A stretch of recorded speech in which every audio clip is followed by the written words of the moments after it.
பூண்டு குழம்பு எப்படி செய்யலான்னு பார்க்கலாமா?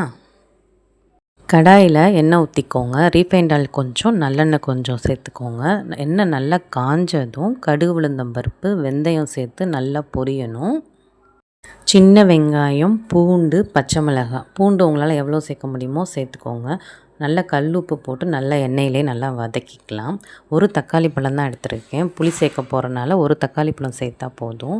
தக்காளி பழம் வதங்குறதுக்கு மஞ்சத்தூள் போட்டு நல்லா வதக்கிட்டு, நீங்கள் குழம்பு மிளகாத்தூள் இருந்தால் சேர்த்துக்கோங்க. நான் தனி மிளகாத்தூள் தான் சேர்த்துருக்கேன். அதையும் காரத்துக்கு தகுந்த மாதிரி சேர்த்துட்டு நல்லா வதக்கிடுங்க. நல்ல பச்சை வாசனையெல்லாம் போகணும். இந்த மிளகாத்தூளோட நெடியெல்லாம் போகணும். நல்லா வதக்கி விட்டுட்டு தேவையான அளவு தண்ணி ஊற்றி நல்லா கொதிக்க விட்டுறணும். நல்லா குழம்பு கொதித்ததுக்கு அப்புறமா புளி ஊற்றிக்கலாம். நல்லா புளியை கரைச்சி ஒரு எலுமிச்சம்பழம் சைஸ் புளியை எடுத்து ஊற்றிக்கோங்க கரைச்சி.